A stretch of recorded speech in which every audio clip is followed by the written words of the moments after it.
अस्सलामु अलैकुम वरहमतुल्लाहि वबरकातुहू। नाजरीन, आज का एतराज़ मुसलमान ये अकीदा रखते हैं कि दुनिया मोहम्मद सल्लल्लाहु अलैहि वसल्लम के लिए बनी सी। तो अब जब वो फौत हो चुके हैं तो अब अल्लाह ताला को दुनिया की क्या ज़रूरत है? ये दुनिया क्यों बाकी है और किस लिए बाकी है? नाजरीन, दुनिया नबी अलैहिस्सलातु वस्सलाम के सदक़े बनी है, उनके सदक़े चल रही है और उनकी शरीयत के मुताबिक क़यामत तक चलती रहेगी। नबी अकरम सल्लल्लाहु अलैहि वसल्लम की वफ़ात दुनिया की बेफ़ायदगी की दलील नहीं है, बल्कि इस्लाम की हक़ानियत का ज़िंदा मिसाल है।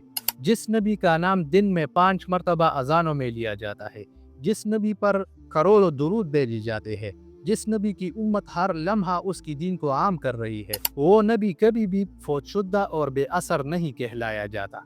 नहीं समझे, आपके बाप और दादा जिसके सबब आप इस दुनिया में आए हो, वो आपसे पहले मर चुके हैं, लेकिन आप अब भी जिंदा हैं। तुम्हारे मुल्क का बन जिसके सबब ये मुल्क बन चुका है, फिर वो मर चुका तो अब ये मुल्क क्यों बाकी है? साइंसदान और फलसफी वगैरह सब मर चुके हैं, लेकिन उनकी नजरियात बाकी क्यों हैं? अगर मौत के बाद मकसद और वजूद ख़त्म हो जाता तो तारीख, नजरियात और इंसानियत सब दफन हो चुके होते।